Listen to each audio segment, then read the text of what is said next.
আসসালামু আলাইকুম। কেমন আছেন আমাদের দেশে বিদেশে যারা আছেন সবাই? প্রথমেই বলি যে করোনা আক্রান্ত ছিলাম কয়েকদিন। আপনাদের ধন্যবাদ দিই যারা খোঁজ নিয়েছেন এবং অনেক দোয়া করেছেন, কনসাল্ট ফিল করেছেন আমার জন্য। অসংখ্য ধন্যবাদ আপনাদেরকে, কৃতজ্ঞতা জানাচ্ছি। অনেক ঘটনা বাংলাদেশে ঘটে যাচ্ছে প্রতিনিয়তই। কথাবার্তা হয়নি, বলা হয়নি অনেক ক্ষেত্রে। তবে একটা জিনিস বলি, সেটা হলো যে করোনা থেকে বাঁচার চেষ্টা করবেন, মানে বেঁচে থাকলেই ভালো। যদি তারপরেও এসে যায়, nothing to do, nothing to worry. আর যারা ইয়ং আছেন, যারা তরুণ বয়সে অপেক্ষাকৃত, মনে হয় না যদি না আপনার আন্ডারলাইন কোনো কন্ডিশন থাকে, সেটা কোনো একটা খুব খারাপ কোনো ডিস্টার্ব করবে আপনাকে। আমার আসলে করোনার যে বিষয় আছে আমি আপনাদেরকে বলি, যেহেতু আমি কাজ করি হেলথ কেয়ার সেক্টরে, অবভিয়াসলি উই হ্যাভ অলমোস্ট এই এনভায়রনমেন্টে থাকি। সুতরাং চেষ্টা করেছি যেন না হয়, বাট তারপরেও হয়ে গেছে ইনশাল্লাহ। আল্লাহর রহমতে কোনো প্রবলেম হয়নি, তেমন প্রবলেম হয়নি। 2 দিন একটু সমস্যা করেছিল, বাট তারপর থেকে ভালো। এবং আমি শয্যাশায়ী কখনো হয়নি করোনার জন্য। তো আল্লাহর রহমত এটা মোটামুটি এখন একটু দেখা যাচ্ছে যে একটু কফ ডেভেলপ করেছে। এটা ওই কফ না, ড্রাই কফ, এটা চলে যাবে। বাট ওভারঅল আমি ভালো, আমার খাওয়া দাওয়াতে তেমন একটা সমস্যা হয়নি। তবে টেস্ট গেছিল 2 দিন, মানে মুখের যে টেস্ট, এটা মুখের এই টেস্টটা চলে গেছিল। টেস্টটা চলে যাওয়ার কারণ হচ্ছে করোনা ভাইরাস আক্রান্ত হলে এটা যায়, মোটামুটি 1-2 দিনের ভিতরেই চলে এসেছে। না, আমি টিকা নেইনি করিম ভাই এখনো, কারণ টিকা নেওয়ার কথা ছিল। ধরেন আমি আপনাদের মনে আছে বলেছিলাম যে এ মাসের 15 তারিখ সম্ভবত আমাদেরকে টিকা দেওয়ার জন্য স্কেজুয়াল করে রেখেছিল তারা, সাবজেক্ট টু FDA অ্যাপ্রুভাল। তো এটা তো হয়ে গেছে অ্যাপ্রুভাল। এখন যারা দিবেন অনেকেই, আমি হয়তো দেবো এখন, তবে একটু পরে দেবো, হয়তো আরো পরে দেবো, যেহেতু আমি অলরেডি একটা হার্ড ইমিউনিটি সিস্টেম ডেভেলপ করেছি in my body, just because I got infected. So as a result এখন আর এতটা সমস্যা হবে না। তবে চেষ্টা করবেন ভালো থাকার জন্য সবাই, ভাইরাস থেকে বেঁচে থাকলে ভালো। আর করোনার টিকা তো অ্যাভেলেবল আলহামদুলিল্লাহ সব জায়গাতে। আমেরিকাতে অ্যাপ্রুভ করে দিয়েছে তারা শুক্রবারে, সুতরাং এখন চলছে। কালকে থেকে শুরু হবে আমেরিকাতে প্রথম ডোজ দেওয়া সম্ভবত। তো আশা করি ওভারঅল এগুলাই। আমি একজন জিজ্ঞেস করেছেন এমডি রায়হান ভাই, মোটামুটি ভালো ওভারঅল ভালো, আল্লাহর রহমতে ভালোই আছি। আমার আসলে সমস্যা হয়নি, মানে কোনো জটিল কোনো কিছু হয়নি আমার এখন পর্যন্ত। বাট এখন আমার I have no symptoms right now. আমার এখন আর কোনো সিমটমস নেই। আজকে 2 দিন আগ থেকেই কোনো সিমটমস নেই। ধরেন এখন আমি পুরাই সুস্থ, ভালো। আমি আসলে বাইরেও যাব, আজকে বাইরে যাব এই জন্যই, যদিও আমি কোয়ারেন্টাইনে আছি, but I have no symptoms to be honest. এবং কোনো জ্বরও নেই, কিছু নেই। তো ওভারঅল সুস্থ আছি, ভালো আছি, এটাই হলো বড় জিনিস। এবং আমি মনে করি যে বাই দা আমার কোয়ারেন্টাইন হচ্ছে অনেস্টলি স্পিকিং 18 তারিখ পর্যন্ত। কিন্তু যদি আপনার সিমটমস না থাকে, আর এটা তো তারা ধরেন এইভাবে, ধরেন আপনি টেস্ট যেদিন করিয়েছেন তার ঠিক 4-5 দিন আগ থেকে যেদিন থেকে আপনার সিমটমস ভিজিবল হয়েছে, সেদিন থেকে এটা হিসাব করে তারা নর্মালি। তো এই যদি হিসাব হয়, তাহলে আমার কোয়ারেন্টাইনের সময় অলরেডি চলে গেছে, ডান। এখন যেটা আছে এটা অফিসিয়ালি আছে, এটা হয়তোবা। তবে আমি যদিও বাইরে যাই, তবে অফকোর্স যেন কোনো মানুষের টাচে না যায়, এটা আমাকে দেখতে হবে। এবং সর্বোচ্চ ধরনের প্রোটেকশন থাকতে হবে আমার মধ্যে, যেন অন্য কোনো মানুষ কোনোভাবেই যেন ইনফেক্টেড না হয়। আর কি ইলিয়াস ভাইয়ের খবর না, আমি যতটুকু জানি তো সে ভালোই আছে, এতটুকুই। তো আশা করি, আর এই বয়সে যাদের করোনা হয়, আমাদের বয়সে মোটামুটি এদের কোনো জটিল সমস্যা হয় না। তবে সবচেয়ে বড় যে ব্যাপারটা সেটা হলো যে এই মুহূর্তে যারা করোনা আক্রান্ত হচ্ছেন তাদের বেশিরভাগ কিন্তু ইয়ং। কেন ইয়ং? এটার প্রথম কারণটা হলো বৃদ্ধ যারা ওল্ডার পিপল, তারা বাইরে যাচ্ছেন না। আমাদের মতো যারা ইয়ং মানুষ বা আরো ইয়ঙ্গার আমাদের চেয়ে, প্লাস আরো লিটল বিট ওল্ডার, এই যে একটা শ্রেণীর মানুষ, তারাই বাইরে যাচ্ছেন, সবকিছু তারাই করেন। সুতরাং ইনফেক্টেড কারা হচ্ছেন? তারা হচ্ছেন এই আমাদের যারা আপনার এই বয়সের যারা বেশিরভাগ, তবে মৃতের সংখ্যাটা ওইভাবে না আর কি, কিন্তু যাদের আন্ডারলাইন কন্ডিশনস আছে, হেলথ কন্ডিশনস আছে, তাদের জন্য খারাপ। এরা প্লিজ আপনারা বি প্রোটেক্টিভ, সবসময় বলে আসছি, এখনো বলছি যে এটার যেন না ইনফেক্ট হয় আপনার, এটাই সবচেয়ে এটা থেকে বেঁচে। It is already started trial with vaccine. না, ভ্যাকসিন তো ইংল্যান্ডে মানে তারা ফার্স্ট কান্ট্রি, এই জন্যই বলছি যে আমি একটা কথা বলি, সেটা হলো যে যুক্তরাজ্য বা ইউনাইটেড কিংডম যদি কোনো জিনিস তারা ইউজ করে, মনে করবেন এটার মধ্যে এই জিনিসটাকে আপনার ট্রাস্ট করবেন, কারণ এরা ব্রিটিশ জাতি তো, এরা আসলে এত সহজে কোনো জিনিস নেয় না কনফার্ম না হয়ে। সুতরাং যেহেতু ইউনাইটেড কিংডম তারা শুরু করেছে, তারা মোটামুটি একটা কনফার্মেশন আছে তাদের মধ্যে যে ইটস ভেরি সেফ, এবং Pfizer vaccine is one of the safest vaccine on this planet right now. Pfizer বাংলাদেশে কোনটা নিচ্ছে জানি না, তারা চীন থেকে বা ভারত থেকে নিচ্ছে।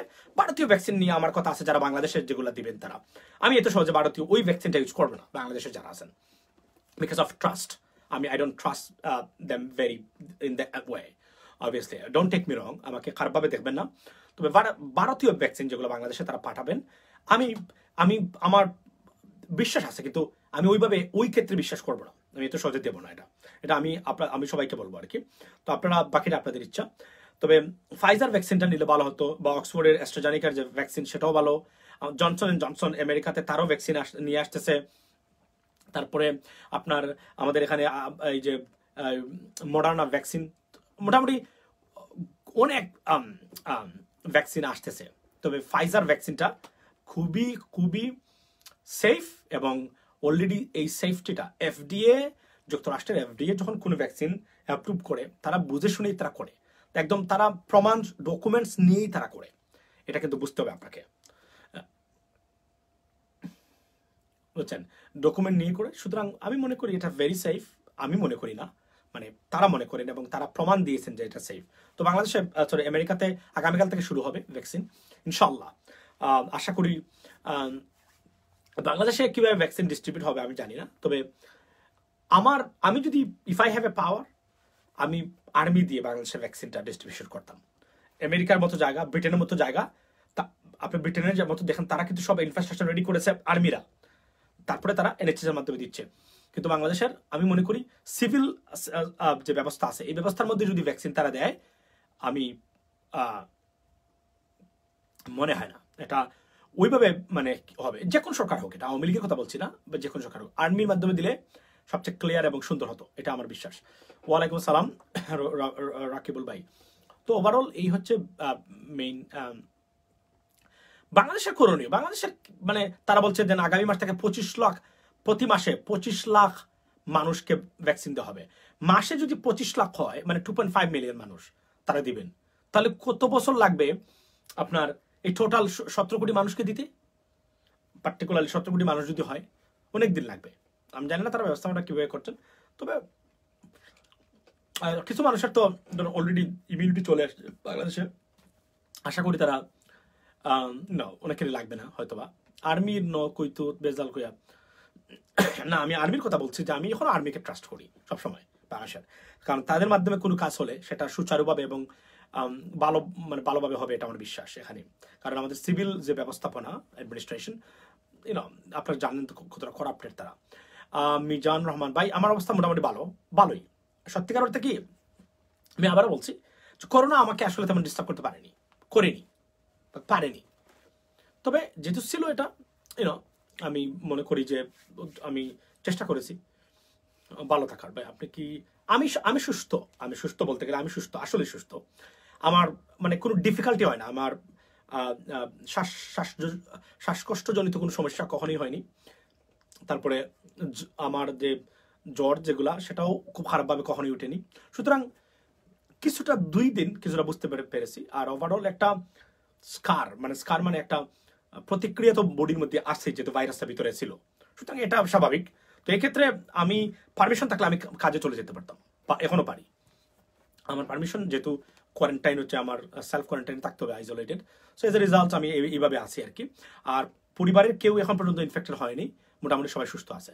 তো ওভারঅল হচ্ছে এই হচ্ছে মানে ঘটনা। করোনা, আমি আবার বলছি, ইয়ং মানুষ যদি আপনার if you don't have diabetics, asthma, I don't think so it's gonna be a big problem. But আপনারা জানেন না হয়তো বা কখন কখন কি হয়ে যাবে। টায়ার্ডনেসের একটা বলছেন যে দুর্বলতার চাপ, কিছুটা স্বাভাবিকভাবেই এই যে গড়ের মধ্যে আপনি বসে থাকা স্বাভাবিকভাবেই, কারণ কি একজন মানুষ গড়ের ভিতরে বসে সুস্থ থাকতে পারে না কখনোই, তাকে এটা হচ্ছে স্বাভাবিক প্রক্রিয়া। কোনো মানুষ যদি গড়ের একটা রুমের ভিতরে সারাক্ষণ থাকে অটোমেটিকলি অসুস্থ হয়ে যাবে, এমনিতে অসুস্থ হয়ে যাবে।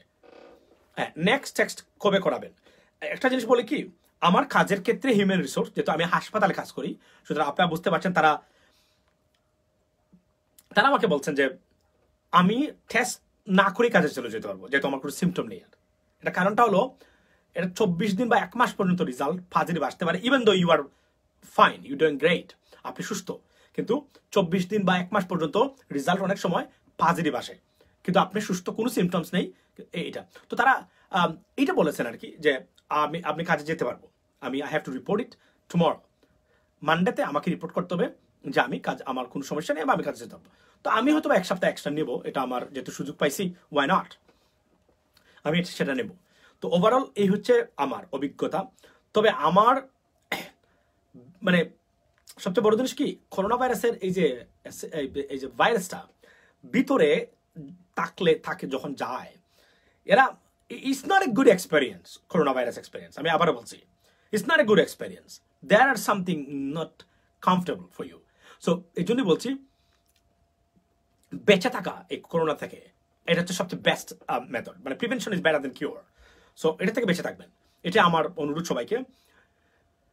কারণ আমরা এক্সপেক্ট করি করোনা হলে আপনি বেডে পড়ে থাকবেন, আপনি you'll be hospitalised and you'll have serious shortness of breathing. So এটা যখন হবে না, তখন মনে হবে যে না, করোনা আসলে কিছুই না। তবে মাইল্ড টু মিডিয়াম সিমটমস আমার ছিল, আসলে মাইল্ড টু মিডিয়াম, এই ক্ষেত্রে আমার তেমন একটা সমস্যা হয়নি।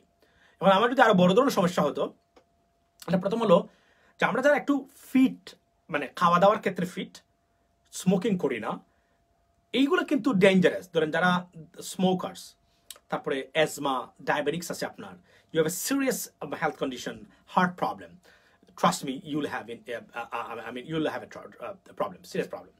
এটা হচ্ছে করোনা ভাইরাসের সিরিয়াস একটা আপনার একটা প্রতিক্রিয়া। আর if you don't have this kind of problems, trust me, I don't think so it's gonna be a big problem for you. আপনি যদি ফিট থাকেন, খাওয়া দাওয়া ডান, মানে করোনা ভাইরাস ওইটুকুই। মানে আমি যেভাবে ছিলাম সেটা হচ্ছে, ধরেন ফ্লু হলেও এর চেয়ে খারাপ অবস্থা হয়, ঠিক এখন বুঝে নিয়েন যে আমি আসলে কোন অবস্থা, আমার কোনো সিরিয়াস কোনো প্রবলেম হয়নি। মানে প্রথমে একদিন যেহেতু করোনা হয়েছে, সাইকোলজিক্যালি মনে করেছি অরে বাপ, আমার তো করোনা হয়ে গেছে, বা 2 দিন, এই সাইকোলজিটা আপনাকে দুর্বল করে দেয়, যে যদি কোনো কিছু হয়, যদি if you have to go to hospital and আপনাকে আবার ভেন্টিলেটরে দিয়ে দেয়, শ্বাস প্রশ্বাস নিতে পারেন না, এই যে একটা টেনশন মনের মধ্যে, এটা 2 দিন পর্যন্ত আপনার থাকতে পারে। এই টেনশনটা কিন্তু খারাপ, এটা আপনাকে মানে অসুস্থ বানিয়ে দিতে পারে। এটা আমি মানে খেয়াল করেছি বা আমি পর্যবেক্ষণ করেছি, বাট ওভারঅল মানে আমার কিছু হয়নি। কিন্তু আমাদের হাসপাতাল full of corona virus patients, so don't take it easy. It's not that আমার কিছু হয় নাই আপনার হবে না, don't think like that. It's could be very dangerous, it's could be seriously dangerous. এই ভাইরাসটা কিন্তু এত সহজ ভাইরাস না, আর নয় পৃথিবীতে এত মানুষ মারা যেত না।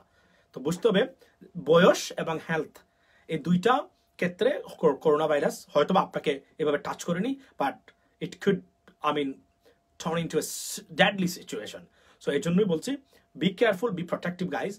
আর আমার মানে আপনারা তো ওভারঅল তো ধরেন মানে দেখেন সবসময়, আমি কিন্তু যেটা বলছে যে vitamin C plus zinc to boost your immune system, এগুলো আমি সবসময় খাই। ধরেন আমি আদা ছাড়া সকালের চা কখনোই খাই না, কখনোই না। মানে প্রথমে আমি ঘুম থেকে উঠেই চার পানি যখন দেই, আর আমি কিন্তু আবার ওই টি ব্যাগ দিয়ে চা খাই না যখন গড়ে থাকি, মানে লুস্টি মানে বাংলাদেশে যেভাবে আমরা খাই, চা পাতা দিয়ে এটাকে প্রপারলি বয়েল করে। আর সিলেটের অঞ্চলের মানুষ তো আমরা অলরেডি চা তো আমাদের, বা চিরাঙ্গের মানুষ যারা আছে, আমি ধরে নিই যে এই মানুষ চায়ের জন্য এরা খুবই মানে পাগল। সুতরাং আমি ওই বাংলাদেশি স্টাইলে মানে গড়ের চাটা খাই। বাইরে গেলে তো আপনি এটা না, তাহলে তো আপনাকে টি ব্যাগে বা মানে কফি আপনি চাই। তো আমি এমনিতে আদা, তারপরে আপনার যে এলাচ যেটাকে আমরা বলি কার্ডামাম, তো এগুলো দেই। সুতরাং এটা আমার অভ্যাস আগ থেকে, এই জন্যই হয়তো বা নিজের লাইফস্টাইল, ডায়েট স্টাইল অনেকটা হেল্প করেছে টু এলিভেট দিস, মানে অনেস্টলি স্পিকিং। ভাই ভাস্কর্য মুক্তি নিয়ে কিছু বলেন, বলা কথা হবে এই বিষয়ে, নিশ্চয়ই কথা বলবো, যেহেতু বলা শুরু করেছি। ইন্ডিয়ান ভ্যাকসিন নিতেছে, ইন্ডিয়ান ভ্যাকসিন নিতে তার অসুবিধা নাই, বাট আমি আর কি আমার পার্সোনালি ট্রাস্ট নাই ওইটার উপরে। কারণ আমি যে বন্ধু, যে দেশ যারা বন্ধুত্বের দোহাই দিয়ে প্রতিদিন আমাদের মানুষকে বর্ডারে মেরে ফেলে, অন্তত এই বন্ধুকে আমি কখনোই বিশ্বাস করবো না। Trust me, easy and simple answer. Please don't curse at me, don't take me otherwise, don't take I'm stupid, don't take I'm a nonsense. No, I'm not. But আমি আবার বলছি, যে বন্ধু, আমি আপনাকে বন্ধু মনে করি, আপনি আমার বন্ধু, প্রতিদিন আপনি আমার বাইকে, আপনি আমার আমার বিহাইন্ড দ্য সিন প্রতিদিন আমার ক্ষতি করছেন, বিহাইন্ড দ্য সিন না, সরাসরি আপনি আমার বাইকে মারছেন প্রতিদিন, আপনি বলেন আপনি আমার বন্ধু, আমি এই বন্ধুকে অন্তত আর যাই হোক বিশ্বাস করবো না। আর এই ভাস্ট মেজরিটি ভ্যাকসিন, যেটা ভারতীয় ভ্যাকসিন বাংলাদেশে তারা দিচ্ছেন, বাংলাদেশের কি এমন ব্যবস্থা আছে এই ভ্যাকসিনটা সেফ কিনা সেটাকে টেস্ট করার? নাই। করলেও তাদের যে মানুষ আছে বাংলাদেশে, এরা বলবে না এটা ঠিক আছে। কারণ আমি বিশ্বাস করি না এদেরকে। বন্ধুত্বের সম্পর্কের মধ্যে যারা আমাকে খুন করতে পারে আমার ভাইকে, আমি অন্তত এই বন্ধুকে কখনোই আমার জীবন দিয়ে বিশ্বাস কখনোই করবো না। আমার বাচ্চাকে আমি কখনোই ভারতীয় ভ্যাকসিন কখনোই দিতে দেবো না, ইম্পসিবল। আমি বাংলাদেশে যারা আছেন, be aware of them, easy and simple. আমি জানি না এরা কারা প্রসেস করেছে ভ্যাকসিনগুলা, এই ভ্যাকসিনের মধ্যে তারা কি দিয়েছে, এরা বাংলাদেশের জন্য তৈরি হয়েছে। এই ভ্যাকসিন কতটুকু সেফ, লং টাইম কতটুকু, আমার সারা বাংলাদেশের যারা দিচ্ছে যে জাতিকে রোগা করে, তারা আবার এই ভারতীয়রা তারা আবার চিকিৎসার জন্য অপেক্ষা করে থাকবে এদেরকেই। I don't know. এটা আমেরিকার মতো জায়গাতে আপনি দেখেন অনেকে, তারা অলমোস্ট 48% তারা মনে করেন তারা ভ্যাকসিন নিবেন না। Why? They don't think it's a safe. মানে এরা কিন্তু একটু হ্যালুসিনেশনে ভোগে, এরা মিডিয়া কাভারেজ করে, এরা বিভিন্ন কারণ আছে এদের মধ্যে। বাট বাস্তবতা হলো আমেরিকার যে প্রতিষ্ঠানগুলো, সিডিসি ফর এক্সাম্পল, FDA, তা আরো যে ব্যবস্থাপনা আছে, এরা এতটাই, মানে আপনি দেখেন ব্রিটেন যেখানে আমেরিকান ভ্যাকসিন নিয়ে অলরেডি তারা পুশ করা শুরু করেছে, পুশিন, সেখানে আমেরিকা অ্যাপ্রুভই করেনি, গতকালকে অ্যাপ্রুভ করেছে তারা অনেক চিন্তা চেতনা ধারা করে, আপনার সেফটি রেকর্ডস নিয়ে, ডেটা নিয়ে, তারা ফাইনালি, আমি একটা ভিডিও বানাবো ভ্যাকসিন কিভাবে ভোটাভুটির মাধ্যমে তারা এই ভ্যাকসিনটা তারা মাঠে নামিয়েছে। সুতরাং তারা সেফটি রেকর্ডটা মেনটেন করেছে সর্বোচ্চ। তারা জানে মামলা হবে, নাহলে কেস হবে, সু করবে billions of dollar. CDC, FDA তাদেরকে ক্ষতিপূরণ দিতে হবে। এখানে ভুল করলেও ক্ষতিপূরণ আদায়ের ব্যবস্থা আছে। বাংলাদেশে কি আছে? বাংলাদেশে আপনি কথাই বলতে পারবেন না। এ নিয়ে কথা বলে, আপনি যদি আমি যে কথা বললাম এখন, এই কথাগুলো বাংলাদেশে কেউ বলুক, তাকে গ্রেফতার করে নিয়ে যাবে সাথে সাথে। এই জন্যই আমি বলছি, আমি আমার কোনো সন্তানকে বা আমার আত্মীয় স্বজন পরিবারের কাউকে ভারতীয় ভ্যাকসিন আমি দেবো না, তার চেয়ে আমি ভ্যাকসিন দেবই না। ইজি অ্যান্ড সিম্পল আনসার আমি বলছি, because I don't trust them. এখন আপনি আমাকে প্লিজ গালি দিয়েন না, আমি এটা আমার ব্যক্তিগত মতামত, আমি বলছি, আমি আমার ব্যক্তিগত মতামত এটা, আমি ভারতীয় ভ্যাকসিন দেবো না। Easy and simple answer. এখন আপনি দিতে পারেন, তবে আমি এই ক্ষেত্রে চাইনিজ ভ্যাকসিন, কারণ চাইনিজরা আর যাই করুক, এটা করবে না যে আমাদের জাতিকে রোগা বানিয়ে তারা এটা করবে না চাইনিজরা। কারণ এখানে অনেক ব্যাপার আছে, পলিটিক্সের ব্যাপার আছে। আমি জানি না ভারতীয় ভ্যাকসিন তারা বাংলাদেশের জন্য ভ্যাকসিন করেছে, এই ভ্যাকসিনে কি দিয়েছে, লং টার্ম কোনো সমস্যা কোনো কিছু দিয়েছে কিনা। আপনি বলবেন দেবে না, কিভাবে বিশ্বাস করবো তারা দেবে না? যারা প্রতিনিয়ত বাংলাদেশের প্রত্যেকটা ব্যবস্থার উপর মানে আঘাত করে আমাদেরকে ধ্বংস করে দিতে চায়, তারা দিবে না, কি বিশ্বাস আছে আমার? এখন আপনারা যারা মনে করেন যে তারা দিবে না, বিশ্বাস আছে, please take it. I wouldn't, আমি নেব না, এতটুকুই। আর অন্যান্য যে বিষয় আপনারা বলছেন এইটা সেটা, এগুলো নিয়ে কথা হবে ইনশাল্লাহ। আমি কিন্তু মানে রুমের মধ্যে বসা, তো এর মানে কি, মানে হচ্ছে ফোনে আসি সবসময় বেসিক্যালি। তবে আমার কিন্তু এই মানে কোয়ারেন্টাইন থাকা অবস্থায় এটাকে আমি কাজে লাগিয়েছি, শুধু সোশ্যাল মিডিয়াতে না, মানে জীবনের জন্য কিছু কাজে লাগিয়েছি। কিছু পড়ালেখা করেছি এই এক সপ্তাহের ভিতরে, 10 দিনের ভিতরে, মানে সময়টাকে কাজে লাগিয়েছি, এটা সত্য, এতটুকু হলো বাস্তবতা। তো ওভারঅল ভাই, নূর ভাইকে গাড়ি চাপা, এখন বাংলাদেশে কি সবকিছু সম্ভব? বাংলাদেশ কি নাস্তিকদের হাতে চলে যাবে কিনা? বাংলাদেশের যে অবস্থা চলছে এখন, আমি এদেশের ভবিষ্যৎ নিয়ে ইউটিউবে ভালোই বিজনেস চলতেছে। Oh yes, it's a huge business right now. ভাস্কর্য, তারপরে হেফাজত, তারপরে আপনার এই যে কি বলে আরেকটা এই যে ভ্যাকসিন আছে, তারপরে কিছুদিন আগে আরেকটা বিষয় আসলো, অর্থাৎ ওভারঅল বিষয়টা সব যে যার ইচ্ছা তারা বানাচ্ছেন, যে যেভাবে কি বলছেন, কেন বলছেন, কি বললেন কেউ জানে না, কিন্তু বলছেন, মানুষ দেখতেছে, সেটা সবিচ্ছ চলছে এগুলোর মতো। তারপর পদ্মা সেতু, ভ্যাকসিন শুধু আওয়ামী লীগকে দেওয়া হোক। এখানে বলছি যে না, এই ভ্যাকসিনগুলো আমি আবার বলছি, ভ্যাকসিন ডিস্ট্রিবিউশন এভাবে হবে না। ভ্যাকসিন আগে সরকারি দলের মানুষের কাছে যাবে, এবং আপনি দেখবেন এই জীবন রক্ষাকারী ওষুধটা আপনি পাবেন মানে দলীয় নেতাকর্মীদের হাতে, তারা বাক করে এটা নিবে। এই হচ্ছে বাংলাদেশ। আপনি আমার আইডিতে গিয়ে দেখেন, এখানেও আমি শেয়ার করেছি একটা বিষয়, শেয়ার দেখবেন কালকে মাছরাঙ্গা টেলিভিশন, ধন্যবাদ মাছরাঙ্গা টেলিভিশনের সেই মানে নারী সাংবাদিক যিনি, যে অসাধারণ একটা রিপোর্ট করেছেন উনি দেখিয়ে দিয়েছেন ঢাকার মালিক খোঁজন, মানে ঢাকা শহরের মালিক কে আসলে। Can you believe that? মানে এই 2020-তে এসেও কি অরাজকতা, কি চলছে বাংলাদেশে, আশ্চর্য ব্যাপার। মানে রাস্তাঘাট দখল করে তারা, আপনি বুঝতে পারলেন একটা ট্রাক কেন 15 টাকা কেজির শাকসবজি কেন সেটা 70 টাকা 100 টাকা হয়। দেখেছেন? গিয়ে আমার আইডিতে, যাদের মাছরাঙ্গা টেলিভিশন তো আছেই, আমার আইডিতে গিয়ে এই রিপোর্টটা দেখে আসবেন। এজন্য বাংলাদেশে কোনো জিনিসের দাম বাড়ে না, গরিবরা খেতে পারে না। এই যে অব্যবস্থাপনা, সরকারের উচিত হলো, ভাই আপনারা যারা রাজনীতিবিদ, barrister Suman, Nixon, sorry to say that guys, এগুলা দেখেন, চান এগুলা ফিক্স করেন, তারপরে বড় বড় কথা বলবেন এসে। এগুলা গিয়ে ফিক্স করেন। 12 বছর ধরে আপনার ক্ষমতায়, একটা রাষ্ট্র ব্যবস্থা কতটা ভঙ্গুর হতে পারে, কি পরিমাণ ভঙ্গুর রাষ্ট্র ব্যবস্থা, এই রিপোর্টটা দেখেন। মানে অনেকেই দেখেছেন, তো মানে এর আগেও দেখেছেন অনেকগুলা, এগুলো দেখেন, দেখে বুঝতে পারেন এই রাষ্ট্র ব্যবস্থার কোনো একটা জায়গাতে কোনো ধরনের কোনো নিয়ম নীতি বা সিস্টেম গড়ে উঠেনি এখন পর্যন্ত। অথচ তারা কি কথাবার্তা বলেন সারাক্ষণ। খুবই দুঃখ লাগে যে একটা দেশটা এত বছর পরেও ন্যূনতম সিস্টেমে একটা দেশকে আনা গেল না। খুবই দুঃখজনক। এবং বাংলাদেশের মানুষের জন্য আমি আসলে I feel really very sorry for you guys, trust me. আমি তো বাংলাদেশে থাকি না এখন, তবে আমার আত্মীয় স্বজন তো নিশ্চয়ই আছেন, ভাই বন্ধু ক্লাসমেট। খুব খারাপ লাগে আপনাদের জন্য যে আপনারা সত্যিকার অর্থেই আপনাদের মুক্তিটা আমি আপাতত দেখছি না, আমি বলে দিই। কারণ যে পলিটিক্যাল এস্টাবলিশমেন্ট বাংলাদেশে গড়ে উঠেছে, সেখান থেকে আপনারা এত সহজে বের হতে পারবেন না আমার মনে হয় না, যদি না ওইভাবে কোনো ধরনের কিছু হয়। আর না হলে আপনি কল্পনা করতে পারেন কোথাও আছে পৃথিবীর যে ঢাকা শহর বঙ্গভবনের ঠিক কাছেই যে একটা এরিয়া তারা দখল করে নিয়ে বাণিজ্য করে যাচ্ছে প্রতিনিয়তই। একটা মফস্বল এরিয়া থেকে শাকসবজি আসবে, সেগুলা বাংলাদেশের যাবে, ঢাকা শহরে যাবে, মানুষ খাবে ন্যায্য মূল্যে। ন্যায্য মূল্য কিভাবে পাবে? তার ট্রাকটা আনলোড করতে গেলে তাকে 1000 টাকা দিচ্ছে, বলছে 1 ঘন্টার ভিতরে 100 ট্রাক আসবে, প্রতি ট্রাক আপনার 1000 থেকে অর্থাৎ 2500 টাকা পর্যন্ত। কল্পনা করতে পারেন আপনি 1 ঘন্টার ভিতরে কত লক্ষ টাকার বাণিজ্য এখানে হচ্ছে।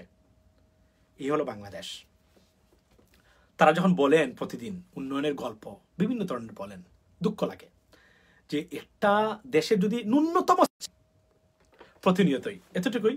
তো এই জন্যই বলছি যে বাংলাদেশের মানুষ, আপনারা আপনাদের আশু কোনো মুক্তি আছে বলে আমি মনে করি না। অনেকদিন লাগবে এর থেকে বেরোতে, কারণ একটা অ্যাক্টিভ গণপ্রতিরোধ ছাড়া এই যে ডেঞ্জারাস এবং দুর্বৃত্তদের হাতে বাংলাদেশ চলে গেছে, এখান থেকে আপনারা বাংলাদেশকে ফিরিয়ে আনতে পারবেন না। একজন বলছেন মিজান ফারাদি বলছেন যে কাসেমি সাহেবের জানাজা, একজন আলেম উনি মারা গেছেন ঈদগাহ ময়দানে, মানে আমাদের জাতীয় ঈদগাহে উনার মানে মানে জানাজা হবে। এটাতে বাধা দেওয়ার কি হলো? এটাতে বাধা দেবে কেন? মানে এমন একটা দূষিত এবং দুর্বৃত্তায়ন ব্যবস্থাপনা চলে আসছে সব জায়গাতে। না বড় জোর উনার জানাজাতে কিছু মানুষ আসবে, আর কি মানে এইটা করে কি মানে দেশ মানে মনে হয় বাংলাদেশ আওয়ামী লীগ ওই জানাজার থেকে আওয়ামী লীগের পতন হয়ে যাবে? মানে এরা এখানে আসলে আওয়ামী লীগ পতন হয়ে যাবে? এগুলো কি ভাই? এটা তো মানুষের দেশ না, আমার কাছে মনে হয় না। একজন মানুষ মারা গেছেন, একজন আলেম, উনার জানাজাতে মানুষ আসবে, উনি চান না যে কেউ যেন জানাজাতে মানুষ আসুক। এটা একটা সমস্যা আছে, এটার একটা বিরাট অন্য একটা ইতিহাস আছে। কেন তারা চায় না কোনো জানাজাতেই মানুষ আসুক, এটা একটা ইতিহাস আছে। এটা আপনারা নিশ্চয়ই অনেকে মানে বুঝতে পারবেন হয়তো বললে। এই জন্য তারা এগুলোকে সবসময় বাধা দেয়। আর তারা কখনোই দেখাতে চায় না যে জানাজাতে, মুসলমানের জানাজাতে, একজন আলেমের জানাজাতে বেশি মানুষ এসেছে। এগুলা এগুলা খুবই দুঃখজনক যে মানে ওনার জানাজাতে বাধা দেবেন কেন আপনারা? উনি তো এমন না, তাহলে উনি নাকি মানে রাজাকার যদি হইতেন উনি তত বলতে পারতো না রাজাকার আমরা দেবো না। তো উনি তো এই ধরনের কোনো লোক না। মানে তারা তো এটা বলে নর্মালি, আমরা দেখেছি আপনার এর আগেও তারা এই মানে কাজটা তারা করেছেন। খুবই দুঃখজনক। এদেশের আসলে মানে সারাক্ষণ কি বলবো, মানে কি বলা যায় এদেরকে নিয়ে? এদেরকে তো মানে এরা কতটা নিকৃষ্ট, এতটাই নিকৃষ্ট ওরা যে এদেরকে নিয়ে কথা বলা অনেক ক্ষেত্রে রুচিতে বাধে। এরা এতটা নিকৃষ্ট। একজন আলেমের দিন, তাকে জানাজায় বাধা দেবেন কেন আপনি? তার জানাজা তার অপরাধ কি? তার অপরাধ কি? তার জানাজা শাহী ঈদগাহ কি আপনার বাবার, না আপনার চাচা দিয়েছেন, না আপনার অমুক মন্ত্রীর মানে তার বউয়ের মানে কাবিনে দেওয়া? না, তা তো না। এটা তো সাধারণ মানুষের, সারা বাংলাদেশের মানুষের। এখানে জানাজা হবে, কোন সমস্যা আছে? এখানে বাধা দিবেন কেন আপনি? এই যে দেখলাম মানে কয়েকদিন আগে আমাদের তথ্যমন্ত্রী হাসান মাহমুদ, এই লোকটাকে নিয়ে কথা বলতেও মানে রুচিতে বাধে। এতটা বিবেকহীন এবং মিথ্যাবাদী আমি এর আগে কখনো দেখিনি। তো বলছে যে পদ্মা সেতু নিশ্চয়ই বিএনপির এরা কি এখন যাবেন, মানে একটা কথা। তো বিষয়টা হলো কি, বিএনপি যখন যমুনা সেতুতে মানে পদক্ষেপ নেয় তখন আওয়ামী লীগ কিন্তু হরতাল করেছিল, প্রতিবাদ করেছিল, বাধা দিয়েছিল, এইটা হবে সেইটা হবে, নানান কিছু। তারপর যমুনা সেতু তারা শুরু করেছে, আওয়ামী লীগ শেষ করেছে, তারপর এটা দিয়েছেন বঙ্গবন্ধু সেতু। এই বিষয়ে আমি কথা বলছি না। তো আমার প্রশ্ন হলো, হাসান মাহমুদের উদ্দেশ্যে আমি বলতে চাই যে ধরেন বিএনপি পদ্মা সেতুর উপর দিয়ে যাবে না, নিচ দিয়ে যাবে কেন? নিশ্চয়ই যাবে কেন? পদ্মা সেতু কি হাসান মাহমুদ আপনার বাবার টাকায় হয়েছে, না আপনার মায়ের টাকায় হয়েছে, না আপনার টাকায় হয়েছে, না আপনার নেত্রীর টাকায় হয়েছে? এটা তো বাংলাদেশের মানুষের টাকা। এখানে তো বিএনপির মানুষের অবদান আছে, যারা ব্যবসা করে তার ট্যাক্স দেয় না। এই যে রেমিরেন্স আমরা ফাটাই, এখানে কি বিএনপির লোক কম? আরো বেশি মানুষ বিএনপির।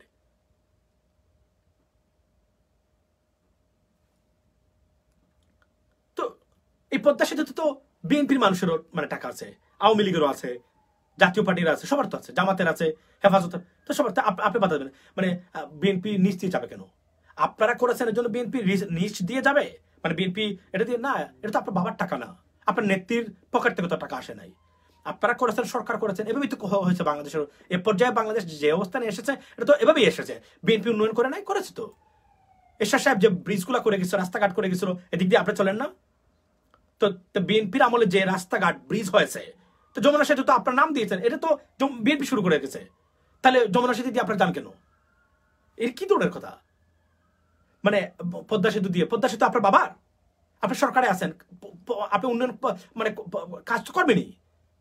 এটা প্রতিবাদ করেছে তারা, তাদের জায়গা থেকে করেছে। আমরা তো বলছি পদ্মা সেতু 4 বছরের পদ্মা সেতু, 12 বছর, 10,000 কোটি টাকার পদ্মা সেতু, 75,000 কোটি টাকা, এখন শেষ হয়নি, 2030 শেষ হবে। এগুলো নিয়ে কথা বলে তো অনেক কিছু। আপনাদেরকে এগুলা নিয়ে কথা বলবে না কেন? এটা তো তার অধিকার, সে বলছে বলুক, আপনি আপনার কাজ করে যান, সমস্যা কি? তো এটা হলো যে এই যে কথাটা বললো, কোনো কমন সেন্সের ব্যক্তি এটা বলতে পারে না। জেনুইন একটা নন সেন্স এই ভদ্রলোক। এই লোকটা মানে আশ্চর্য ব্যাপার, এত গালিগালাজ খাওয়ার পরেও যে তার মধ্যে কোনো উন্নতি নাই, খুব দুঃখজনক ব্যাপার। এটা নাকি বিএনপি নাকি পদ্মা সেতু নিচ দিয়ে, তা আপনারা নিচ দিয়ে যান। বিএনপি তো ইনফ্রাস্ট্রাকচার করেছে তাদের 2 টার্মে। আমি যদি বলি তাহলে এই যে 10 বছরের যে উন্নয়ন করেছে বিএনপি, তা আপনি এদিকে যান না? তাহলে পদ্মা সেতু দিয়ে বিএনপি কেউ যাবে না নেতা? আমি বলছি মানে তাদের যাওয়া উচিত না, আপনারা যায় না? পাগল কোথাকার। আচ্ছা যাক, তো এই হলো বাস্তবতা যে এদের কোনো সেন্স নেই। এরা মানে ক্ষমতা পেয়েছে তো এরা জানে না আসলে কি কখন কেন কি বলে কেন বলে। মানে এতটা ভয়ঙ্কর একটা অবস্থা আমাদের দেশের মধ্যে। এবং তাদের মুখে যখন কথা শুনবেন তখন মনে হবে যে বাংলাদেশ সত্যিকার অর্থে সিঙ্গাপুর মানে ফেলে গিয়ে, আমেরিকা ফেলে গিয়ে কোনো অবস্থাতে মধ্যে যে কোনো একটা ভালো অবস্থানে আছে। কিন্তু আপনি যদি দেখেন এই যে মাছরাঙা টেলিভিশন, তারা দেখিয়ে দিয়েছে যে একটা রাষ্ট্র কতটা বঙ্গুর অবস্থানের মধ্যে আছে। এই রাষ্ট্রের মেইন যে অবকাঠামোর জায়গাগুলা একটা ঠিক হয়নি, বরং এটা ধ্বংস করেছে তারা। Sorry to say that, that's like very unfortunate. তো ওভারঅল এতটুকুই বলছি, আপনারা সবাই মানে ভালো থাকবেন, সুস্থ থাকবেন, এবং আমি মোটামুটি মনে করতে পারি যে আমি সুস্থ আছি এখন, ভবিষ্যতের কথা জানি না নিশ্চয়ই। তো আপনারা ভালো থাকবেন, সুস্থ থাকবেন, এবং করোনা ভাইরাস থেকে বেঁচে থাকার চেষ্টা করবেন। আর কথা হবে ইনশাআল্লাহ। আসসালামু আলাইকুম।